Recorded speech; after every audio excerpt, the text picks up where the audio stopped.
Hi, how you going? My name is Warren. I'm from Part 3, that's part3.com.au, and today I'd love to talk to you a little bit about numbers in your business. Now, before your eyes start glazing over or you reach for the Panadol, there's a bit more to it, and it's actually a lot simpler than what you might think. A lot of people really get tied up with their numbers, and a lot of people that I speak to actually run their business from their bank account, which is actually okay if you have a very simple business with money in, money out, buy, sell, make a profit. That's okay. You can drive it from the bank account with that sort of simplicity. But for most small business owners, a lot of people don't really get exactly why and what numbers they should really look at in their business and how to understand what those numbers mean. So there's a few kind of numbers and ratios that I just want to take you through very, very briefly, just a few minutes. Okay, the first one of which is sales, revenue. How much money is actually coming into your business? And you can break that down further by how many transactions there are and work out what your average transaction value is.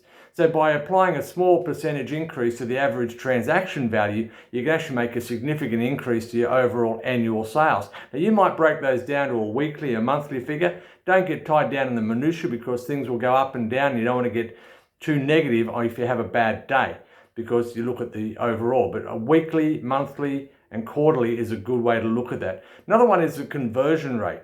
What's your inquiries? What's your sales? And it's a rate that you can work out if your marketing's working or if it's not working. Look at what your fixed costs may be. Okay, and from that, with your sales and your fixed costs, you can work out what a break-even point is. The break-even point, of course, is how much you need to sell on a weekly, or how much you need to make, actually, sell on a weekly, monthly, annual basis to just pay the bills to keep the business going. Another one is like your accounts receivable, and that's your debtors, and it can come down to the age of your debtors. Are they paying you on time? You're not a bank. Well, you might be, but most small business owners are not a bank. Yet trying to get your debtors in so your cash flow is positive is really, really important. Then you look at something like your gross profit margin. You're buying something and you're selling it. What's the gross profit as expressed as a percentage of your sale?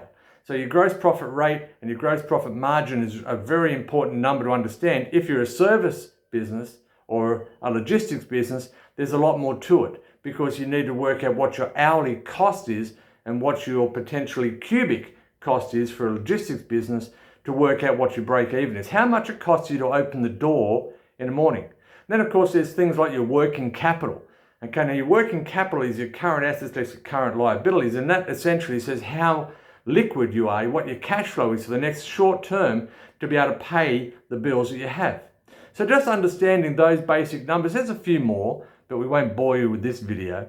But look, if you want to talk about the numbers in your small business, I'd love to help you and just put a bit of understanding and take the fear away from numbers in your business because they're very, very important and you can understand them really simply. Talk to me. I'm Warren from Part 3. You can get me through the website, part3.com.au, and I'd love to help you out with numbers or whatever else you need in your business. Talk to me soon. Cheers. Bye for now.